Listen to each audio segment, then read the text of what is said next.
Hi everyone. I just wanted to get an update on the Lauren McCluskey case in University of Utah. Recently, the University of Utah has finally admitted guilt in Lauren's murder. For those of you who don't know what happened, Lauren McCluskey was murdered in October 2018 by her ex-boyfriend. But the reason why it's kind of a big situation is because Lauren, me, and a couple of our other friends reached out to law enforcement, the University of Utah Housing Department, and many other departments to try to get her assistance because it was an escalation. It was not just a random attack. She'd broken up with him when she found out that he was a registered sex offender and that he'd been lying to her about pretty much everything about him. So why it's such a big deal is simply it could have been prevented. There are, if you're on YouTube, you're probably familiar if you've seen or listened to any of the calls that Lauren made. I reached out to the housing department many times trying to get help for her, specifically to get her moved rooms because her ex-boyfriend did know where she lived. So there was a lot of avenues that if were acknowledged or taken, Lauren would still be alive. And at the beginning, the University of Utah straight out told her parents and, told her friends that there was nothing they could have done. There was nothing that could have prevented this. And I rebutted with that because there was absolutely things that could have been done. We tell victims and we tell folks that you need help, reach out. Don't take it upon yourself. Don't be a vigilante. Go out and get help. So Lauren did contact law enforcement almost 20 times. In fact, she had screenshots, recordings of this man threatening her, exploiting her. So I say that to say recently the University of Utah has admitted guilt and said that in fact her death could have been prevented. The McCluskeys did settle. They did get a monetary settlement from the University of Utah. However, Dr. Ruth Watkins has also stepped down. She'll be accepting a new position somewhere else. I don't think it's it's still a form of higher education, but I don't think it's at an institute. So my biggest problem right now is that one, it's 2021. I believe that they settled maybe late last year or early this year. And the fact that it took damn near 2 years for them to finally admit that they were wrong is absurd. And I find that it's a reflection of not only the university itself, but the state of Utah as a whole. So if you don't know about Utah, when I moved to Utah for grad school, we had a meeting, we had a training, and they outlined to us that Utah is one of the states with the highest amount of sexual assault cases and trafficking. So that was a shock to me because when you think of Utah, you don't think of that. But it occurred to me that the University of Utah was acting in the sense that it was reflecting what the state of Utah also stands for. So it's a bigger problem. One thing I am proud about is that the students at the University of Utah did not stand for the initial response from the university. So there were many protests, many students reaching out to me, trying to see what we could do, what could change. Hopefully the housing structure has changed a bit because I literally have no contact with people over there right now. But the students were upset, and that makes me feel good because the students know that they can take the power into their hands. However, I don't have children, especially I don't have children college age. As a parent, if I was in that case or any guardian of any child, I would be very deeply concerned about the way the university handled that. And the thought that potentially your child compromising information would be shared among the police department, because that was one of the things that happened. I'm not sure if y'all knew that. There was an officer who saw some pictures of Lauren that were taken against her will. And instead of using that to support the case against the man who was exploiting her, he shared that amongst the people around him, so other officers and people within his own personal circle. So that once again reflects that victims are not going to be believed. In fact, they're going to be further exploited. So that was another backhand besides her death. I'm trying to be as cohesive as possible because my man's all a bongo. But it really goes to show that this was a layered problem. It wasn't just a housing problem. It wasn't just a law enforcement problem. It wasn't just a university problem. It was coupled with the fact that all three of these departments did not do their jobs and someone died. And one person dying from using resources is too many. One too many. Absolutely not. You tell people, you tell victims they need to reach out, but yet when they do, they're not taken into consideration. So one of the things that, if you have not heard the calls or if you haven't read the transcripts of anything, one of the biggest issues was that the law enforcement on campus said that they could not assist Lauren unless he was her ex-boyfriend was also a student or he had already done something to her. So that in itself is absolutely ridiculous, horribly ridiculous, and that implies that the University of Utah they're reactive rather than proactive. Student safety apparently is not one of their concerns, and if you don't know what the Clery Act is, it is for any university that is federally funded. It is a report that they have to send out every year to the public that outlines any major crimes, minor crimes, any of that. I recommend that if you are actually college hunting now, look up the Clery Act for the university that you intend to go to and read through it, because that'll tell you the frequency of items, of crimes and everything that's happened there. So, tidbit for both parents and students, that is something that I've been pushing. I'm like, read the Clery Act, not the Clery Act, the Clery report for the university in which you were trying to attend. But as I was saying, it really goes to show that this was not going to be taken seriously. And I personally found it very odd because, the University of Utah is a PWI, predominantly white institution, and Utah is a very white state, and Lauren was white. And I really thought that with that couple that there would have been more support for her, at least in that identity. And while I do hate that there is more support for some demographics as opposed to this one, I really thought that, okay, young white woman is being harassed, let's help her. That wasn't taken in consideration.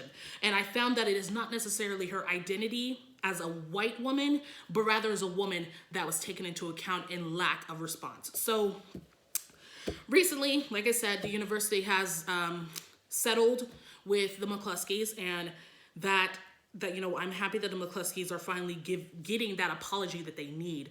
But I also hate that they had to rehash this trauma consistently. They did Dateline specials. ESPN did something. I hate that they had to go to this extent for the university to admit that they were wrong when it was blatantly clear. And I have a lot of beef with the housing department about how it was handled, how my suggestions and my concerns were not taken into consideration, which is part of the reason why I'm out of housing. I refuse to work in housing ever again, because I don't like that bureaucracy when it comes to student safety. And I'm a very proactive person, and I think housing institutions, especially University of Utah, the housing department there is very reactive. After something happens, they suddenly try to scramble to get, counselors to come in, and we're going to have a program. We're going to remind ourselves about this. The curriculum's going to state, no, screw that. They are not proactive in the safety of their students. Point blank.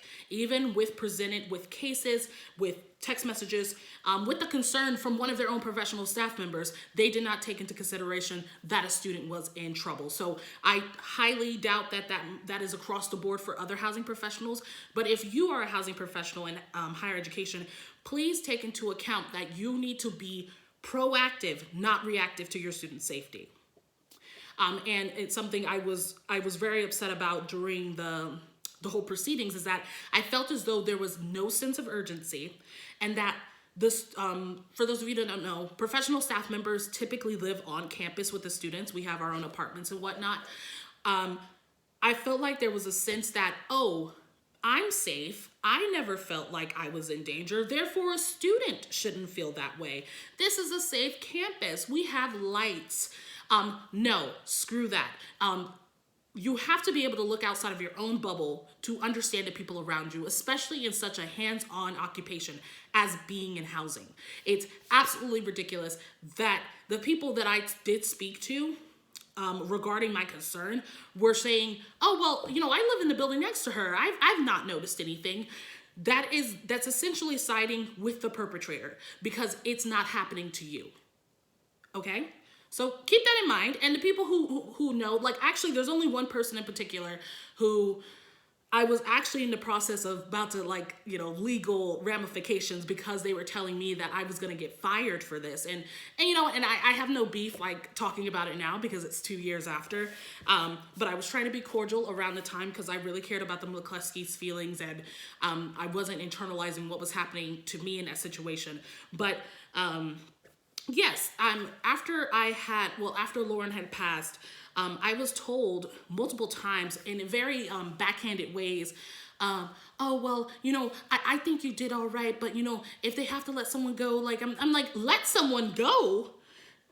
Why would they fire the one person who was fighting for Lauren's case? Why, in fact, would they not fire the people who did not take me into consideration or Lauren's case? But, that's being handled. Hopefully, the Housing Department of University of Utah is getting their shit together. If not, I don't see how long that's going to be able to go on without a full restructure from the ground up. Absolutely.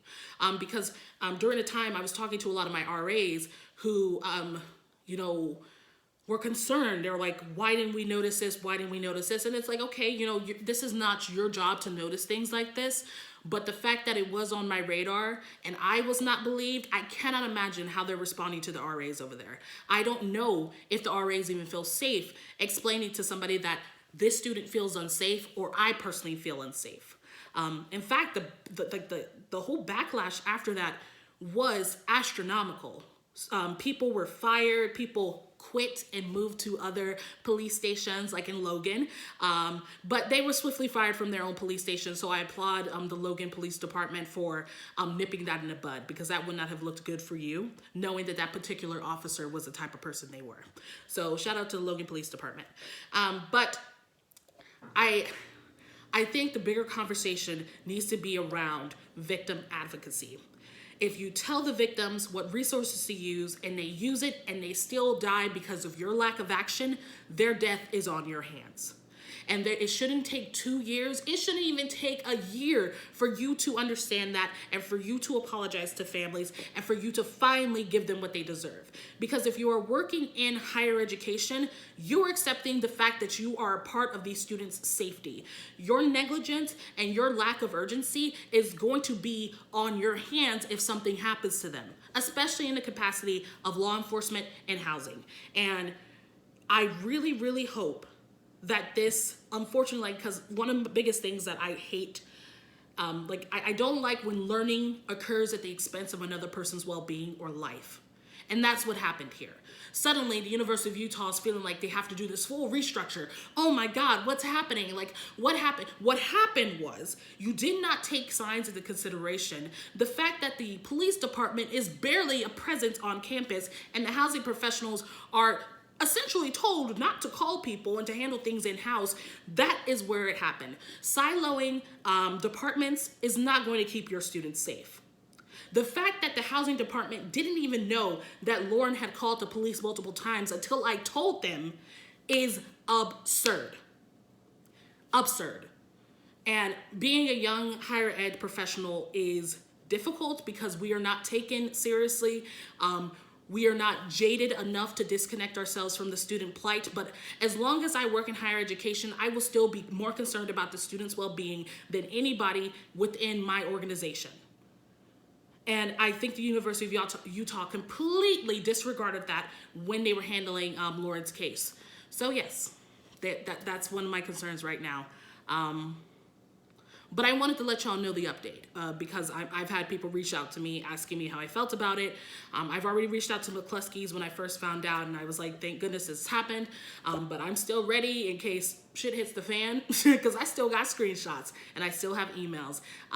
So if you take anything from this case, believe students, believe victims, and for the disgusting individuals who shared intimate information about Lauren, you, homie, there's a very, very special place in hell for you. And you might have noticed that I have not spoken about the man who did this to her because he does not deserve any more information about him. He's a coward. I'm not even gonna say his name because he's a coward. And I do feel bad for the church, though, that he decided to end himself in. I hope, like, y'all are working as a community to ensure that that space becomes safe again, because that's killing yourself in a church will not save your soul. I'm just saying that. But I think he's a coward for what he did, and he, that was a easy way out. He knew what he did. But yes, once again, I'm a huge advocate for student safety, for women's safety, and that's the main reason why I stay in higher education, because unfortunately there is not enough people who care about students, and we need to stop telling students to come to your school if you're not going to protect them. Stop saying that you have state-of-the-art safety. You don't. And if you don't, fix yourselves, because at this point a higher education degree is not worth the inclusion into an unsafe world. They deserve more, and you working in this department, you need to give them more. And if you can't, if this university is just outright saying they cannot do what they need to do to make your students safe, then what can you do within your own area? Regardless, it could be housing, advising, financial aid, counseling. What can you do to ensure that when a student comes to you and says, I need help, you can help them?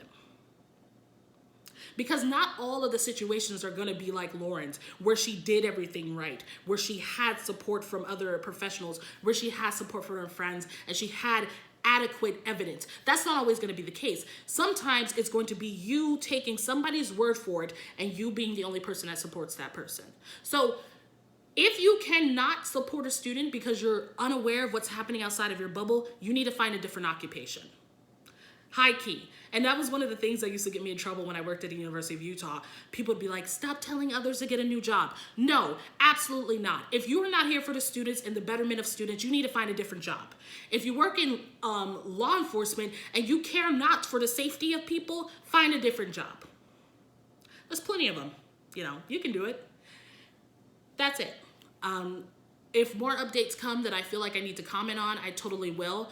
But until then, my heart goes out to the McCluskeys, and the University of Utah needs to get their shit together. And that's simply that.